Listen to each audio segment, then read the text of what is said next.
Most people focus on the moment a risk framework is introduced. The presentation to the board, the approval from leadership, the rollout announcement, the policy documents, the dashboards, the controls. The organization finally says, "We now have a risk framework." But the real story doesn't start there. It starts the day after. Because the real question isn't whether a risk framework exists. The real question is what actually changes once the framework is in place. Does behavior change? Do decisions improve? Do risks get identified earlier?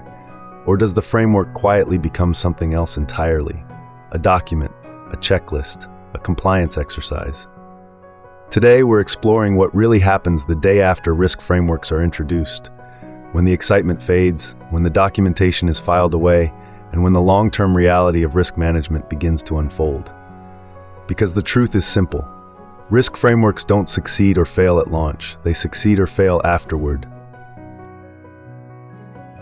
Let's start with the moment everyone remembers. The day the organization launches its new risk framework. Maybe it follows industry standards like Enterprise Risk Management (RM), operational risk models, internal control frameworks, governance and oversight structures. There are presentations. Leadership explains why this framework is important. Maybe the organization has experienced regulatory pressure, operational incidents, audit findings, market volatility, reputational concerns, and the framework promises something powerful. Structure. Structure for identifying risk, structure for managing risk, structure for reporting risk. In that moment, everything feels aligned. The organization believes risks will now be visible, controls will be monitored, accountability will be clear, decision-making will improve. And importantly, this belief is not wrong. At the time, introducing a risk framework makes perfect sense. It is rational, it is responsible, it is necessary. But the real test of a framework is never the design, it's the behavior it creates afterward. The day after the framework launches, everything still looks good. Policies have been published, risk registers are created, risk owners are assigned, new committees may even be formed. Risk dashboards start appearing in management reports. From the outside, the framework looks like a success, and in many ways it is. Because early on, organizations often see initial wins. Teams begin identifying risks, people become more aware of operational issues. Some controls are strengthened, some reporting becomes more structured, and leadership feels reassured. The organization now has something it didn't have before, a formal way to talk about risk. But the early phase of a risk framework is often the easiest phase, because during this stage attention is still high.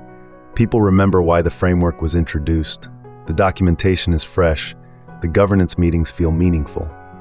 But risk management is not a one-time implementation. It is a long-term behavioral system, and this is where the real story begins. This is where the invisible shifts begin, not dramatic changes, not obvious failures, just subtle adjustments in behavior. Over time, teams begin to adapt to the framework. Risk registers become part of routine reporting, control assessments become scheduled tasks, committees meet on fixed calendars. But slowly, something else happens. The framework becomes operationalized, which sounds good, but it can also create unintended consequences. For example, risk identification may slowly become standardized language rather than genuine reflection. Teams may begin describing risks in ways that fit the framework instead of challenging it. Controls may start being evaluated as complete or in place without deeply questioning effectiveness. Over time, the framework can unintentionally create comfort. Comfort that risks are understood. Comfort that controls exist. Comfort that governance is working. But risk frameworks don't eliminate uncertainty. They simply organize how we think about it. And when people become comfortable with the structure, they may stop asking harder questions. This is where the first trade-offs appear. Not because people are careless, but because systems naturally create patterns. The consequences of risk frameworks rarely arrive suddenly.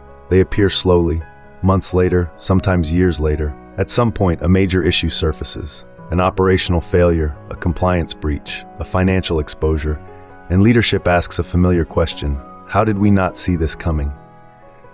But when investigators look deeper, they often discover something surprising. The warning signs were there. in reports, in dashboards, in risk assessments. The signals existed, but they were buried in the routine of the framework. The framework itself didn't fail overnight.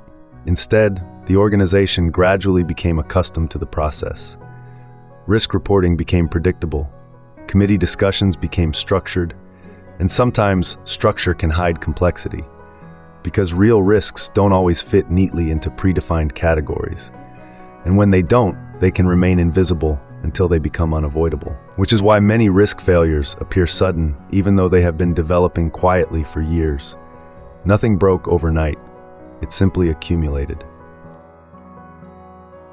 Most people don't ignore risks intentionally, they simply don't see them yet. There are several reasons for this. First, cognitive bias. People assume the framework is working because it exists. Second, overconfidence. Organizations trust their governance structures. Third, process blindness. When processes become routine, people stop questioning them. Fourth, emotional investment. The framework may represent years of work, design, and leadership support. Challenging it can feel like challenging the organization itself. And finally, organizational inertia. Large systems move slowly. Once processes are established, changing them becomes difficult. This doesn't mean the framework is flawed. It means the framework must constantly evolve, because risk itself never stands still. Experienced governance professionals think differently about risk frameworks. They don't evaluate them by the day they were launched. They evaluate them by what happens afterward. They ask different questions. For example, are risks becoming clearer over time? Or are they becoming more generic? Are control assessments becoming deeper? Or simply more predictable? Are committees discussing real uncertainty? Or reviewing structured summaries? Experienced professionals also look for behavioral signals. They observe whether people challenge assumptions, whether new risks are discovered, whether controls are redesigned when environments change. In other words, they don't just look at the framework, they look at how people use it. Because a risk framework is not a document, it's a living system of decisions. And its true strength appears not in stability, but in adaptability. So what's the real lesson here? It's not that risk frameworks are ineffective, they are essential, but the mindset around them needs to change. Instead of asking, did we implement a framework? Organizations should ask, what will change the day after? A better way to think about risk frameworks is this. They are not solutions. They are tools for continuous questioning. The best frameworks encourage people to ask, what risks are emerging? What assumptions are outdated? What signals are we missing? What behaviors are changing? In other words, the success of a risk framework is not measured by how stable it is. It's measured by how much it helps people see the future more clearly. Most decisions don't fail at the moment they're made. They fail in the days, weeks, and months that follow. The same is true for risk frameworks.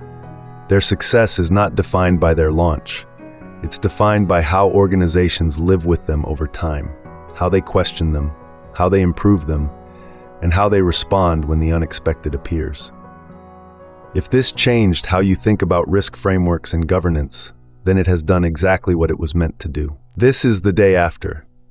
And next week, we'll explore what really happens the day after compliance programs are introduced.